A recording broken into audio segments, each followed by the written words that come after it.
Beralih ke informasi lain, pemirsa, rumah pensiun Presiden ke-7 Republik Indonesia Joko Widodo hampir selesai. Dibangun di Colomadu, Kabupaten Karanganyar, Jawa Tengah, rumah ini dibangun 2 lantai di atas lahan 1.200 meter persegi.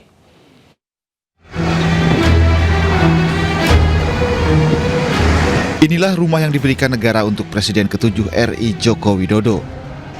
Rumah megah ini berada di Colomadu, Kabupaten Karanganyar, Jawa Tengah. Namun sayang, rumah yang dalam proses pengerjaan akhir ini tidak terlihat dari luar karena tertutup pagar tinggi. Sementara, jika dari atas terlihat bangunan 2 lantai berdiri kokoh. Berdasarkan informasi dari warga sekitar, bangunan 2 lantai ini berdiri di atas lahan 12.000 meter persegi dan saat ini masih pembangunan sekitar 90%. Katanya ya 90 berapa persen gitu. Oh, masih tapi proses enggak, soalnya kan warga nggak bisa masuk, jadi nggak tahu. Tapi masih dikerjakan ya Pak ya? Masih belum ada selesai. aktivitas, ada malam juga masih ada. Oh.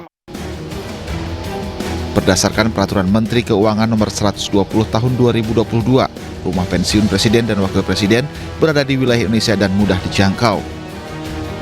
Rumah juga harus penuhi standar kelayakan dan keamanan keluarga mantan Presiden.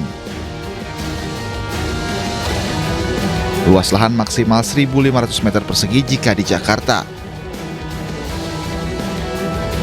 Sementara di daerah tidak ada batasan lain, namun harus mengikuti harga tanah di Jakarta dengan luas 1.500 meter persegi. Dari Kabupaten Karanganyar, Jawa Tengah, Septiantoro, iNews melaporkan. Pengadilan Negeri Jakarta Pusat menggelar sidang perdana perkara peredaran narkotika di dalam rutan yang melibatkan selebritas Amar Zoni. Sidang dilakukan secara online dari Lapas Nusa Kambangan. Di ruang sidang hanya ada jaksa penuntut umum dan penasihat hukum terdakwa Amar Zoni. Sebelum dakwaan dibacakan, majelis hakim sempat mengonfirmasi identitas Amar Zoni bersama 5 terdakwa lainnya. Amar Zoni mengikuti jalannya sidang melalui online karena ia telah dipindahkan ke Lapas Nusa Kambangan. Kasus ini telah disidangkan oleh Pengadilan Negeri Jakarta Pusat usai mendapat pelimpahan dari Kejaksaan Negeri Jakarta Pusat. Kejari Jakarta Pusat telah melimpahkan barang bukti narkoba yang diedarkan oleh Amar Zoni di Rutan Kelas 1 Jakarta Pusat.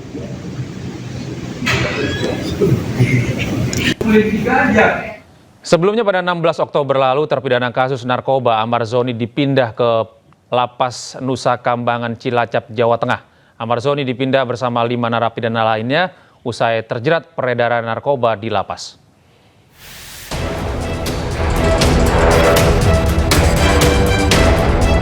Empat kali terjerat kasus narkoba, aktor terpidana kasus narkoba Amar Zoni dipindah ke Pulau Nusa Kambangan, Cilacap, Jawa Tengah. Pemindahan ini usai terungkap Amar Zoni juga mengedarkan sabu dan ganja dalam rutan Salemba. Mantan suami Iris Bella ini dipindah bersama 5 narapidana lain dari Jakarta.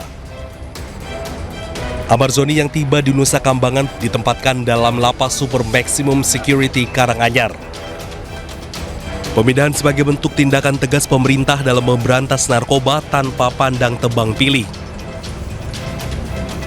Akibat kasus ini, Amar Zoni yang sebelumnya berpeluang bebas 2 bulan lagi melalui program asimilasi justru kini terancam hukuman penjara seumur hidup. Kecurigaan dari Karupang, Rutan Kelas 1 Jakarta Pusat, yang pada saat itu mengamati gerak-gerik para tersangka. Kemudian dilakukan penggeledahan dan pada ruang kamar para tersangka ditemukan narkotika jenis sabu dan ganja seperti yang tadi sudah disebutkan. Pemindahan Amar Zoni ke Nusa Kambangan diharapkan bisa mengubah perilakunya menjadi warga binaan yang lebih baik. Tim Liputan iNews melaporkan. Sementara itu, pemirsa, artis Nikita Mirzani terdakwa kasus dugaan pemerasan dan tindak pidana pencucian uang kembali menjalani sidang lanjutan di Pengadilan Negeri Jakarta Selatan. Usai sidang, Nikita tak kuasa menahan tangis.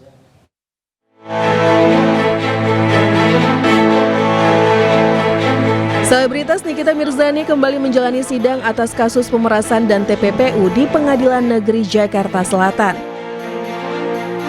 Agenda sidang kali ini Nikita menyampaikan tanggapan atas replik yang sebelumnya dibacakan oleh jaksa penuntut umum. Nikita percaya diri membaca pembelaannya tersebut. Ia yakin 100% akan bebas dari kasus dugaan pemerasan dan TPPU. Menurut Nikita, fakta persidangan harusnya meringankan dan membebaskannya. Meski begitu, ibu 3 orang anak itu tak kuasa menahan tangisnya saat awak media menemuinya usai sidang. Nangis akhirnya selesai setelah ya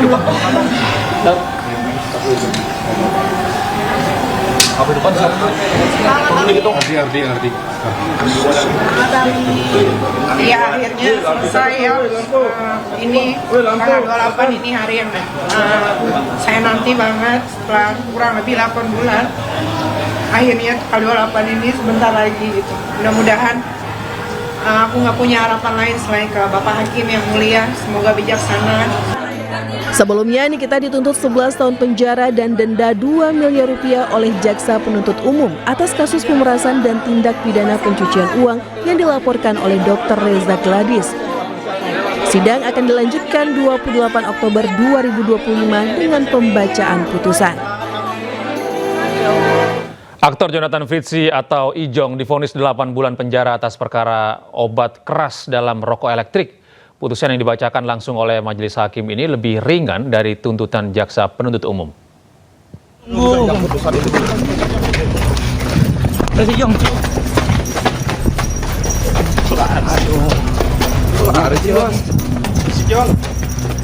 Aktor Jonathan Fritzy atau Ijong divonis 8 bulan penjara oleh Majelis Hakim Pengadilan Negeri Kota Tangerang atas perkara rokok elektrik yang mengandung zat etomidate. Putusan ini lebih ringan dari tuntutan jaksa penuntut umum pada sidang sebelumnya, yakni 1 tahun penjara. Menanggapi keputusan tersebut, Ijong mengaku menyerahkan sepenuhnya kepada penasehat hukumnya terkait langkah selanjutnya. Pikir-pikir bukan keberatan, ya itu memang udah hak dan kewajibannya kita gitu. Jadi nanti biar dipikir. 1 bulan pun nggak cocok sebenarnya gitu. Atas putusan ini, pihak Ijong meminta waktu sepekan untuk memikirkan terkait vonis yang dijatuhkan majelis hakim. Dari Tangerang, Banten, Hasnugara, A-News melaporkan.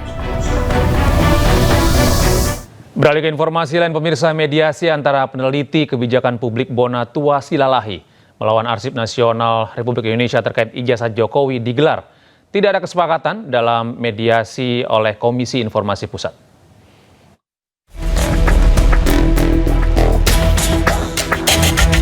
Sidang mediasi sengketa informasi publik tentang ijazah Jokowi berakhir deadlock atau tanpa kesepakatan. Mediasi ini dihadiri langsung oleh termohon Bonatua Silalahi dan pemohon pihak Arsip Nasional RI. Bonatua menjelaskan bahwa yang menjadi objek sengketa bukanlah sosok orangnya, melainkan ijazah Jokowi. Ia menilai dokumen ijazah Jokowi seharusnya menjadi arsip publik dan disimpan oleh Arsip Nasional. Dipermasalahkan bukanlah tindak pidana, bukanlah orangnya, tapi ijazahnya, dan itu lebih tepatnya memang di Komisi Informasi. Jadi salah satu tujuan saya adalah meminta ijazah arsip dari Bapak Presiden Republik Indonesia yang ke-7, kebanggaan kita ya, sehingga semua bangsa bisa melihat ijazah itu. Sidang sengketa ini mempermasalahkan dokumen ijazah Joko Widodo yang menurut Bonatua harus disimpan oleh Arsip Nasional. Meski demikian, hingga kini Arsip Nasional tak memiliki dokumen tersebut karena masih berada di Komisi Pemilihan Umum. Dari Jakarta, Nata Arman, Rama Romadona, iNews melaporkan. Beralih ke informasi berikutnya, pemirsa, informasi dana daerah yang mengendap di bank terus picu argumen dan data antara kepala daerah dan Menteri Keuangan. Purbaya menegaskan data yang diterima dari Bank Indonesia bukan Kemenkeu.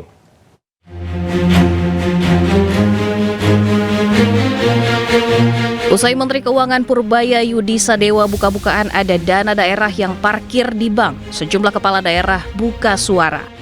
Gubernur Jawa Barat Deddy Mulyadi langsung safari ke Mendagri dan Bank Indonesia untuk mengecek dana daerah Provinsi Jawa Barat. Sementara Gubernur Sumatera Utara Bobi Nasution membantah ada triliunan dana daerah mengendap di bank. Data yang ada di Kemendagri itu angkanya itu sekitar 2,6 triliun dan itu bukan uang mengendap. Itu adalah uang kas pemerintah Provinsi Jawa Barat yang disimpan di Bank Jabar. Kan kasnya nggak bisa disimpan di Brankas, sehingga kas kita kan karena tidak bisa disimpan di Brankas, kas kita ada di bank.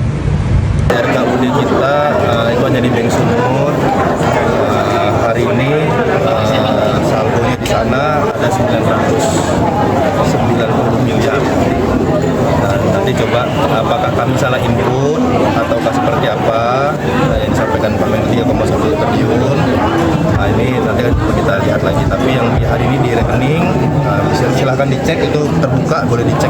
Menteri Keuangan Pak Purbaya, beliau menyampaikan ada dana 14,6 triliun yang dimiliki oleh Pemda DKI yang ada di Bank Jakarta.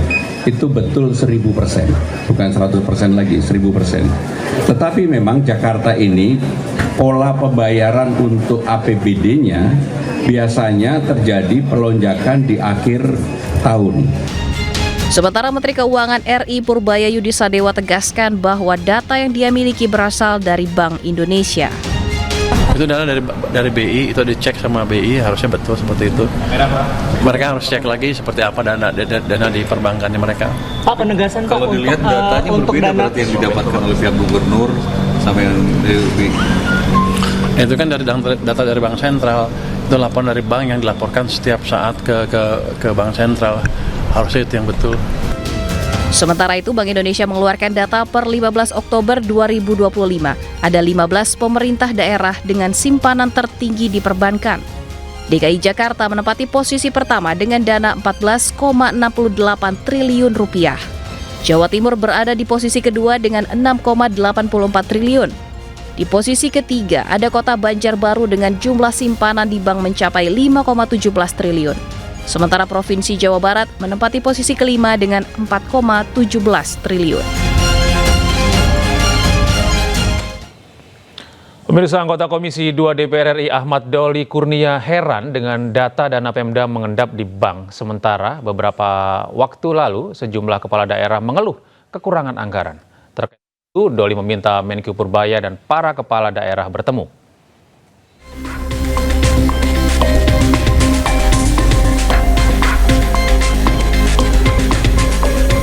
Anggota Komisi 2 DPR RI Doli Kurnia menilai pernyataan Menkyu RI Purbaya Yudisadewa soal dana Pemda mengendam hingga 234 triliun rupiah memunculkan kebingungan.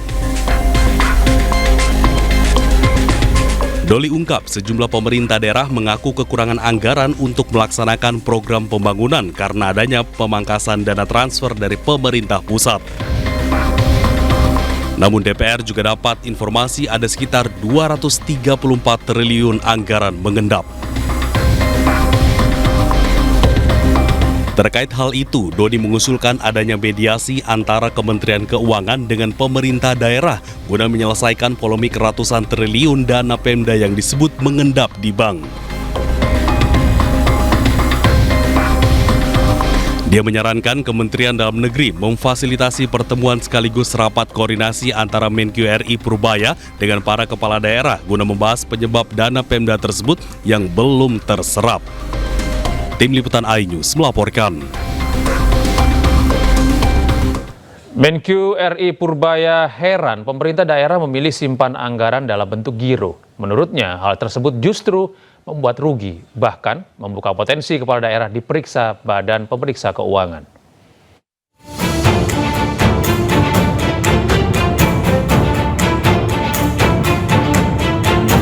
Menteri Keuangan Republik Indonesia Purbaya Yudisadewa menyoroti Pemda yang simpan dana APBD di giro. Pasalnya produk perbankan itu hanya memberi imbalan bunga yang rendah. Bahkan menurut Purbaya, langkah ini membuka potensi Badan Pemeriksa Keuangan untuk memeriksa kepala daerah. Ada yang ngaku katanya uangnya bukan di deposit tapi di checking account apa? Giro. Malah lebih rugi lagi. Bunganya lebih rendah kan. Kenapa taruh di checking ada di giro kalau gitu? Ya pasti nanti akan diperiksa BPK. Sebelumnya Gubernur Jawa Barat Deddy Mulyadi membantah ada dana Pemda yang mengendap di bank dalam bentuk deposito. KDM menyebut Pemprov Jabar menyimpan dana mereka dalam bentuk giro di perbankan. Sedangkan di Provinsi Jawa Barat per hari ini seluruh uangnya tidak ada yang tersimpan di deposito. Tersimpannya anggaran provinsi ya, di luar BLUD. Itu tersimpannya dalam bentuk giro. Sementara itu KDM juga menjelaskan angka 4,17 triliun rupiah yang dikutip Menkeu Purbaya merupakan data Bank Indonesia per 30 September 2025 sehingga tidak mencerminkan kondisi terkini. Dari jumlah itu 3,8 triliun rupiah merupakan simpanan Pemprov dalam bentuk giro, sementara sisanya merupakan deposito milik Badan Layanan Umum Daerah yang berada di luar kewenangan Pemprov. Tim Liputan iNews melaporkan. Pemirsa, Gubernur DKI Jakarta Pramono Anung mempercepat pelaksanaan lelang proyek pembangunan di Jakarta pada November dan Desember 2025. Percepatan tersebut dilakukan agar serapan anggaran daerah tidak menumpuk di akhir tahun. Selain itu, agar proyek pembangunan di Jakarta dapat segera dikerjakan pada awal 2026. Sebelumnya, selama ini proses lelang oleh pemerintah DKI Jakarta baru dilakukan pada Maret atau April, sehingga proyek baru dapat dikerjakan sekitar bulan Oktober atau November. Akibatnya, pencairan dana dan pembayaran proyek selalu menumpuk di bulan Desember.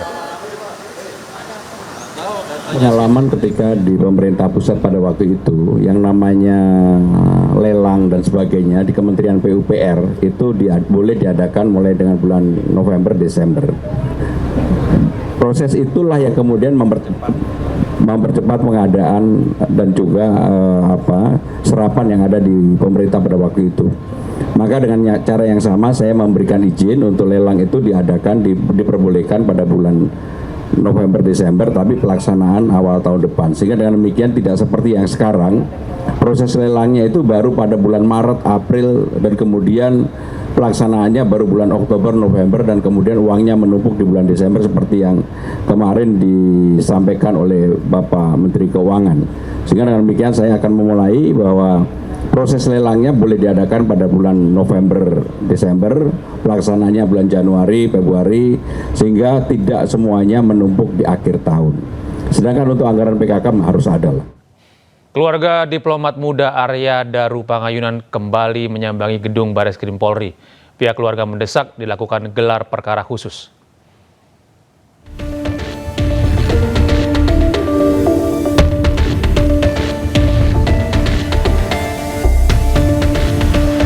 Pihak diplomat muda Arya Daru Pangayunan kembali menyambangi gedung Bareskrim Polri. Tim kuasa hukum keluarga ADP menjelaskan kehadirannya ingin mempertanyakan kelanjutan permohonan terkait perkembangan perkara ini. Pihak keluarga meyakini bahwa ADP bukan bunuh diri sebagaimana disampaikan Polda Metro Jaya. Kuasa hukum keluarga ADP meminta gelar perkara khusus dilakukan agar kasus ini mendapat titik terang. Banyak saksi fakta yang bisa ditingkatkan menjadi penyidikan. Nah, itu yang akan kita dorong di sini. Yang paling penting adalah kita minta gelar perkara khusus supaya bisa terbuka. Ada hal-hal apa? Kami juga ada bukti yang bisa kami tunjukkan. Karena banyak hal di lapangan ini sebenarnya ini perkara kecil kan, ini hanya tempat kos, itu kalau diselidiki benar rasanya bisa terang benderang kok ini. Tim kuasa hukum tercatat sudah beberapa kali menyambangi Bareskrim Polri terkait kasus ini. Terakhir mereka hadir pada tanggal 16 Oktober 2025 lalu.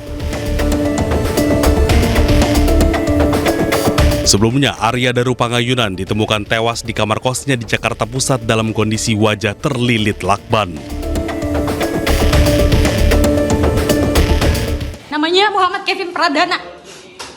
Gue kasih semua CCTV-nya ya. Emang lu pikir gue gak takut? Bodoh amat.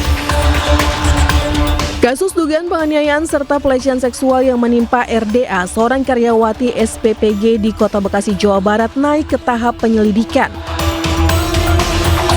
RDA diduga dianiaya dan kerap mengalami pelecehan oleh MKP, Kepala Satuan Pelayanan Pemenuhan Gizi Wilayah Jatimekar, Kota Bekasi. Penyidik unit PPA Satreskrim Polres Metro Bekasi Kota telah melakukan olah tempat kejadian perkara. Untuk mengetahui rangkaian kasus tersebut, polisi juga memeriksa sejumlah saksi-saksi. Sementara itu, rekaman CCTV di lokasi kantor SPPG Jatimekar juga turut disita. terhadap perkara dimaksud. Kita sudah terima laporan polisi dan anggota kami juga sudah melakukan pengecekan TKP. Sementara ini nanti kita akan jadwalkan untuk permintaan keterangan dari para pihak. Sementara itu dulu yang bisa saya sampaikan, karena pelapor belum bisa menghadiri, kita meminta keterangan. Pak, karena sakit. Ini yang mukul aku nih, namanya Muhammad Kevin Pradana. Gue kasih semua CCTV-nya ya. Emang lu pikir gue gak takut? Bodoh amat. Sebelumnya, sebuah video viral di media sosial seorang karyawati SPPG dinarasikan dianiaya atasannya di SPPG wilayah Jatimekar, Kota Bekasi. Selain kekerasan fisik, korban disebut juga mengalami pelecehan seksual oleh terduga pelaku. Dari Bekasi, Jawa Barat, Rahmat Hidayat, iNews melaporkan. Dibakar api cemburu, seorang wanita di Kebonjeruk, Jakarta Barat membunuh suaminya dengan cara memotong alat vital korban. Pelaku kesal setelah memergoki chat suaminya dengan wanita lain.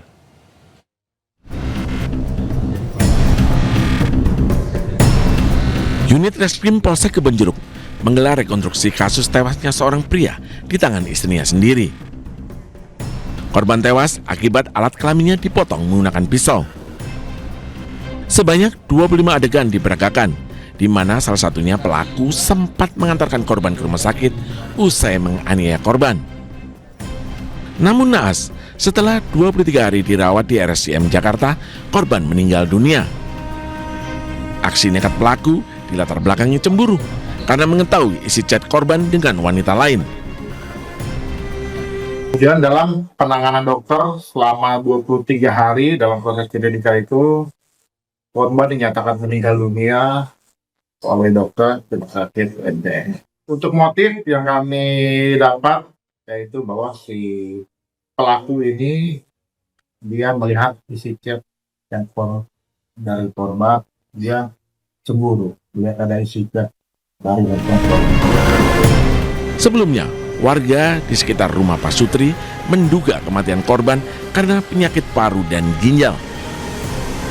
Pasalnya, pelaku dan korban sudah memiliki 3 anak dan tidak pernah terlibat cekcok. Dari Jakarta, Miftahul Gani, iNews melaporkan. Ya pemirsa, Jakarta tengah krisis lahan pemakaman. Sejumlah pemakaman umum di Jakarta Selatan dan Jakarta Barat dinyatakan penuh. Gubernur Jakarta, Pramono Anung, sedang mengkaji usulan mengenai permakaman bertingkat untuk mengatasi keterbatasan lahan TPU di Jakarta.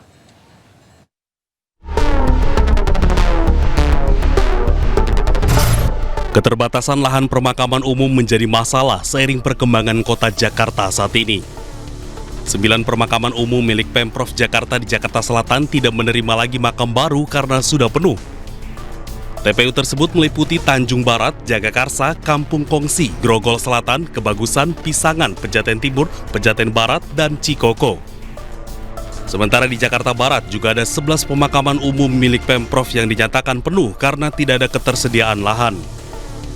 TPU tersebut meliputi TPU Tegal Alur, TPU Utan Jati, TPU Joglo, TPU Kamal, TPU Sukabumi Selatan, TPU Grogol Kemanggisan, TPU Duri Kepa, TPU Kober, TPU Semanan, TPU Slipi, dan TPU Tanah Merah.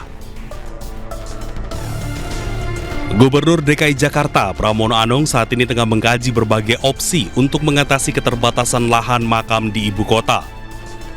Termasuk wacana pembangunan permakaman bertingkat, yaitu sistem permakaman yang digunakan untuk 2 jenazah atau lebih. Pemakaman umum memang ini sekarang menjadi masalah dan sekarang ini sedang dikaji. Ada usulan, misalnya ini usulan, tapi belum menjadi keputusan, apakah diperbolehkan untuk dilakukan bertingkat, dan ini sudah diusulkan. Tetapi sekali lagi memang dengan perkembangan Jakarta yang seperti ini pasti akan masalah, dan beberapa mengusulkan untuk membuat pemakaman yang ada di luar Jakarta. Selain permakaman bertingkat, pemerintah Provinsi Jakarta juga mengusulkan TPU di luar Jakarta. Tim Liputan iNews melaporkan.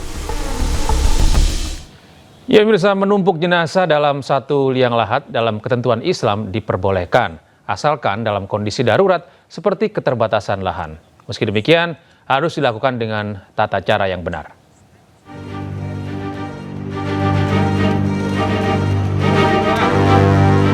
Keterbatasan lahan pemakaman di wilayah Jakarta membuat sejumlah tempat pemakaman umum melakukan sistem tumpang atau tumpuk maksimal 3 jenazah.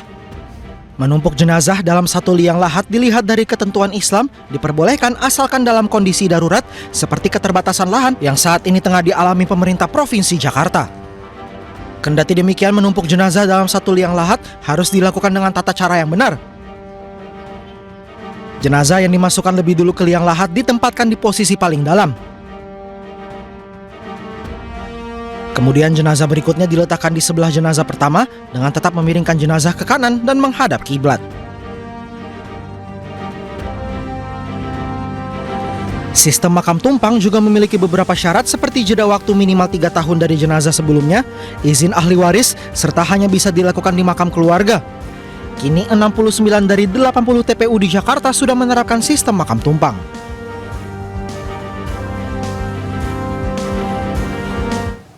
Beralih ke informasi lain, pemirsa, pemerintah menyiapkan anggaran 20 triliun rupiah untuk menghapus tunggakan iuran peserta BPJS Kesehatan tahun 2026. Direktur BPJS Kesehatan menegaskan penghapusan berlaku hanya untuk masyarakat miskin dan tidak mampu.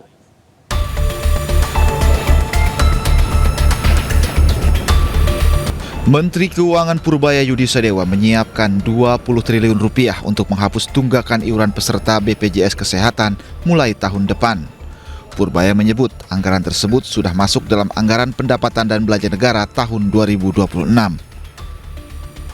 Purbaya meminta BPJS Kesehatan memperbaiki tata kelola pelaksanaan di lapangan dan menyoroti adanya pemborosan anggaran dari pengadaan alat kesehatan yang dinilai tidak efisien. Pak, katanya tunggakan sampai 10 triliun, apakah itu digunakan? Tadi minta dianggarkan berapa, 20 triliun, katanya sesuai dengan janji Presiden. Itu udah dianggarkan kelihatannya. Tapi nanti didetailkan lebih ke depan. Ya begini, saya minta mereka untuk melakukan perbaikan pelaksanaannya di lapangan. Jadi yang bocor-bocor dibetulin, terus kalau dia bilang ada keborosan beli alat yang nggak perlu diberesin aja, saya bilang nanti dianggarnya dibetulin di sana. Direktur Utama BPJS Kesehatan Ali Gufron Mukti menjelaskan penghapusan tunggakan hanya berlaku bagi masyarakat miskin dan tidak mampu yang tercatat dalam data Tunggal Sosial Ekonomi Nasional. Di pemutihan itu intinya bagaimana untuk orang yang sudah biasa pergi istilahnya pindah komponen, dulunya itu katakanlah mandiri sendiri membayar lalu nunggak padahal dia sudah pindah ke PBI, penerima bantuan iuran, tapi masih punya tunggakan. Nah, atau dibayari oleh pemerintah daerah gitu, PBU Pemda istilahnya. Nah, itu masih punya tunggakan itu untuk dihapus gitu. Adapun anggaran pemutahan ini mencapai 10 triliun rupiah dan masih dalam penyusunan. Ali Gufron memastikan pemutihan tunggakan tidak akan mengganggu arus kas BPJS Kesehatan. Dari Jakarta, tim liputan iNews melaporkan. Pemirsa, penyaluran bantuan langsung tunai tambahan sebesar Rp900.000 hingga kini masih belum cair seluruhnya. Meski demikian, Menteri Keuangan Purbaya memastikan penyaluran BLT akan cair pada pekan ini.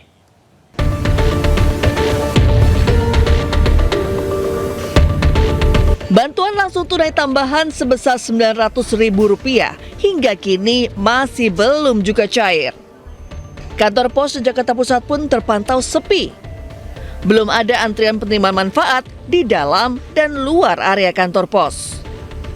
Menanggapi terlambatnya penyaluran BLT, Menteri Sosial Saifullah Yusuf beralasan, saat ini pencairan BLT menunggu proses verifikasi dan validasi data penerima selesai. Tujuannya supaya BLT tepat sasaran. Penyaluran kami melakukan koordinasi dengan BPS untuk memperoleh data hasil pemutakhiran yang setiap 3 bulan sekali itu. Selama ini penyaluran itu lewat 2 jalur, satu melalui Bank Himbara dan satunya lagi lewat PT Pos Indonesia. Sementara itu, Menteri Keuangan Purbaya Yudi Sadewa memastikan penyaluran BLT Kesra akan cair pada pekan ini. Pak, soal penyaluran BLT, Pak, mungkin ini kan masih ada yang terkendala yang di PT Pos ya, Pak? Saya pikir minggu ini selesai. Rencananya pembagian BLT tambahan akan berjalan selama 3 bulan, mulai bulan Oktober hingga Desember 2025. Program BLT tambahan dikucurkan atas permintaan Presiden Prabowo Subianto. Total 35.046.783 keluarga akan menerima BLT dengan anggaran sebesar 30 triliun rupiah. Di media sosial, video yang memperlihatkan baut di bagian sayap pesawat Thai Lion Air kendur hingga lepas saat mengudara. Pihak maskapai berdalih pesawat masih dalam taraf layak untuk terbang. Sebuah video yang menunjukkan baut pada bagian sayap pesawat bergetar dan tidak terpasang dengan kencang saat pesawat Thai Lion Air sedang berada di udara. Meski demikian, baut lainnya terlihat kokoh dan tidak mengalami getaran. Video yang direkam seorang penumpang dari dalam kabin ini pun viral di media sosial. Menanggapi viralnya video tersebut, Corporate Communication Strategic Lion Group Danang Mandala Prihantoro menyebut tim teknis Thai Lion Air telah melakukan pengecekan menyeluruh. Hasil pemeriksaan teknis menunjukkan bahwa kondisi komponen tersebut masih dalam batas aman. Tidak ditemukan indikasi adanya bagian yang longgar atau membahayakan.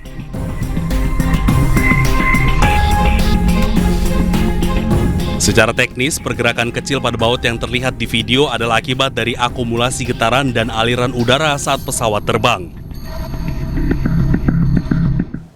Dan antara targetkan solusi utang kereta cepat UHUS bisa selesai pada 2025. Dalam waktu dekat, tim restrukturisasi utang UHUS juga akan bertolak ke Cina untuk negosiasi ulang.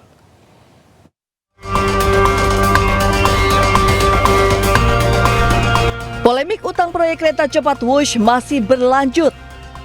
Hingga kini belum ada keputusan terkait pembayaran utang yang mencapai 116 triliun rupiah.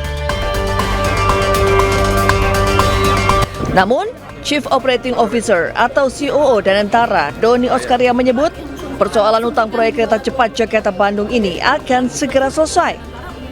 Targetnya pada penghujung 2025, Danantara sudah menyepakati solusinya. Mengenai hutang dalam pembangunan, ya ini hutang dalam pembangunan ya, karena pembangunannya kan equity-nya terbatas, tapi sisanya hutang, ini akan kita pelajari dan kita negosiasikan untuk memberikan manfaat terbanyak untuk kita, kurang lebih itu ya.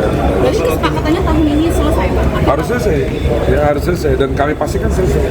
Itu kan masalah yang menurut saya ya nggak terlalu nggak terlalu sulit secara korporasi, karena secara korporasi kan perusahaannya EBITDA-nya positif, tinggal masalah cicilannya mau di mana kan itu aja.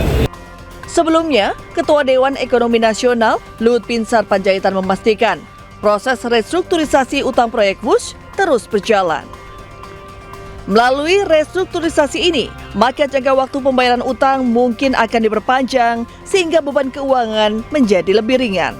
Kita tinggal nunggu kepres saja, ada kepres dari Presiden mengenai timnya, dan saya sudah koordinasi dengan Pak Rosan, karena dulu saya yang nanganin, jadi supaya berlanjut, saya sudah beritahu Pak Rosan, dan Pak Rosan juga sudah sepakat untuk segera kita tangani bersama-sama. Pakai dividen, nanti kita lihatlah, sama dengan LRT mungkin ada gap-nya itu berapa triliun, nanti dari situ kita cicil, sehingga dengan itu nanti bisa jalan. Dalam waktu dekat, tim restrukturisasi utang WUSH juga akan bertolak ke Cina untuk bernegosiasi terkait skema pembayaran utang. Tim Liputan iNews melaporkan. Presiden Prabowo Subianto menetapkan bahasa Portugis menjadi bahasa prioritas untuk diajarkan di sekolah. Hal tersebut disampaikan dalam momen kunjungan Presiden Brazil ke Indonesia hari ini.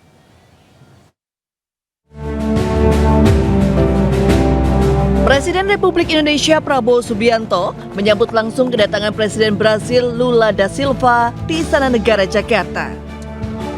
Presiden Prabowo menyampaikan penghargaan terhadap hubungan hangat antar kedua negara dan komitmen Indonesia untuk memperkuat kerjasama di berbagai sektor penting. Selain itu, Presiden Prabowo menetapkan bahasa Portugis menjadi bahasa prioritas untuk diajarkan di sekolah sebagai bagian dari penguatan kerjasama bilateral. Karena pentingnya hubungan ini, saya sudah putuskan bahwa bahasa Portugis menjadi bahasa prioritas di pendidikan kita. Kunjungan Presiden Lula ke Indonesia merupakan balasan atas kunjungan Presiden Prabowo Subianto ke Brasil sebelumnya dan merupakan momentum penting bagi percepatan kerjasama kedua negara. Presiden Prabowo Subianto menyebut memiliki banyak kesamaan dengan Presiden Brasil Lula da Silva. Keduanya sama-sama menganggap angka 8 sebagai angka keberuntungan dan juga memiliki tanggal ulang tahun yang berdekatan. Tidak hanya itu, Presiden Prabowo juga bahkan sempat bercanda terkait 3 periode. Beliau rupanya angka keberuntungan beliau sama dengan saya, angka 8.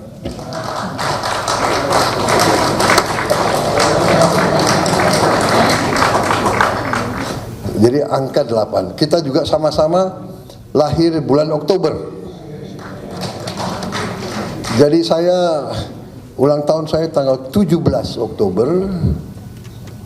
Beliau ulang tahun beliau 27 Oktober kalau tidak salah. 27 lagi. Jadi beliau 27, saya 17, kita sepakat kita ketemu di tengah-tengah. 23 malam. Jadi sebenarnya kita akan merayakan ulang tahun kita bersama nanti malam.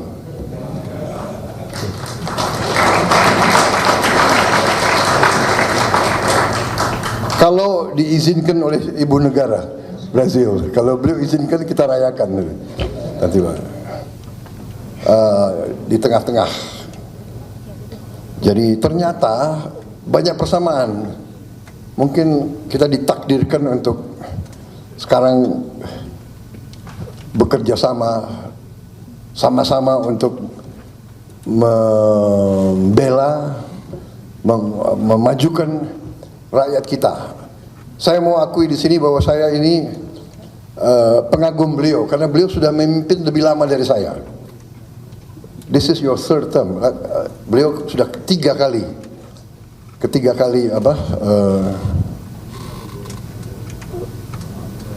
periode. Kalau undang-undang mereka boleh 3 kali. Kalau kita nggak boleh. Fans klub bola Galatasaray menampilkan koreografi raksasa berbentuk bendera Palestina yang membentang di seluruh tribun utama. Aksi solidaritas ini digelar kepada laga Liga Champions Galatasaray melawan Bodo Glimt pada Rabu malam waktu setempat.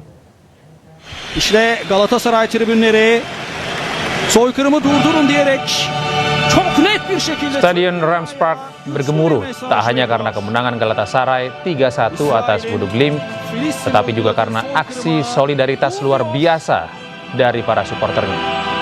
Koreo spektakuler disertai spanduk besar bertuliskan dukungan bagi rakyat Palestina dan stop genosida menciptakan momen penuh emosi sebelum kick-off dimulai. Pemandangan megah di langit Istanbul tersebut langsung menjadi sorotan dunia dan menuai pujian dari berbagai kalangan.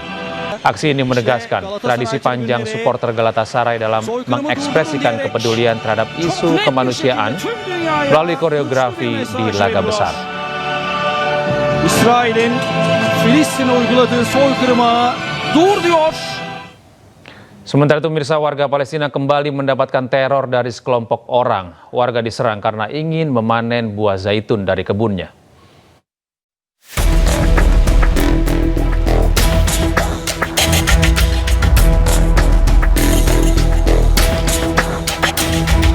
Di tengah musim panen zaitun yang seharusnya membawa harapan, pasukan pendudukan Israel justru mengusir warga Palestina dari lahan mereka sendiri di Kirbet Agawis, Masafer Yatta, selatan Hebron. Rekaman menunjukkan warga Palestina yang tengah memanen zaitun dipaksa meninggalkan kebun mereka, sementara sekelompok tentara Israel mengepung mereka di sekitar area pertanian. Sebelumnya teror serupa juga diterima warga Palestina di wilayah Ramallah bagian utara. Seorang aktivis asing merekam aksi sekelompok orang yang menganiaya warga karena ingin bekerja. Warga di kawasan ini memiliki perkebunan zaitun yang sudah memasuki musim panen. Namun pada saat bekerja, mereka diserang orang yang diduga adalah penduduk ilegal dan ditunggangi Israel. Sang aktivis pun berupaya menolong warga tersebut. Seorang wanita luka serius akibat dianiaya gerombolan pemukim ilegal. Gencatan senjata berlaku sejak 13 Oktober 2025. Tentara Israel pergi dari Gaza, tetapi masyarakat Palestina tidak pernah bebas sepenuhnya.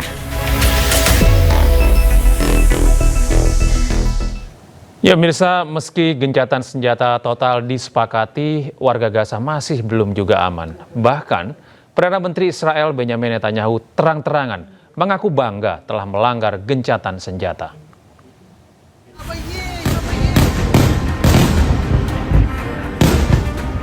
Rumah-rumah warga di Gaza kembali dibombardir meski gencatan senjata telah disepakati. Sedikitnya 97 warga Palestina tewas dan lebih dari 200 lainnya terluka. Kantor media Gaza melaporkan 80 pelanggaran gencatan senjata dilakukan Israel setelah gencatan senjata total berlaku. Sementara Perdana Menteri Israel Benjamin Netanyahu mengaku bangga telah melanggar gencatan senjata. Menurutnya, Zionis telah menjatuhkan 153 ton bom di jalur Gaza pada hari Minggu. Meski Israel terang-terangan melanggar gencatan senjata, namun Presiden Amerika Serikat Donald Trump justru memerintahkan Hamas menghormati gencatan senjata. Trump bahkan mengancam akan membasmi Hamas jika melanggar gencatan senjata. The Middle East, what steps is the administration taking to maintain the ceasefire? Well, a lot of steps, and right now it's in the hands of others. You know, we have 59 countries that agreed to the deal. We have a peace in the Middle East for the first time ever. We made a deal with Hamas that, you know, they're going to be very good, they're going to behave, they're going to be nice, and if they're not, we're going to go and we're going to eradicate them if we have to. They'll be eradicated, and they know that. Israel menuduh Hamas menyerang pasukannya di kota Rafah Selatan, namun Hamas membantah tuduhan tersebut.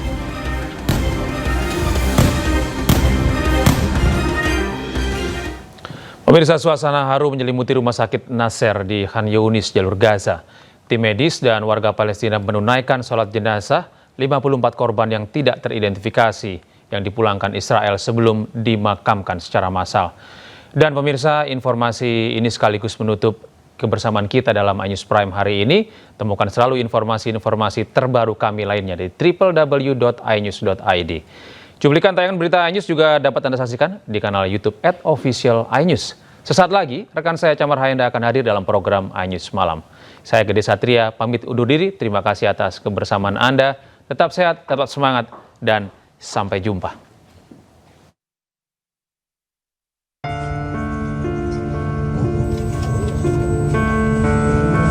Ratusan warga dan petugas kesehatan hadir dalam proses pemakaman 54 jenazah yang tidak teridentifikasi di Rumah Sakit Nasser di Khan Younis.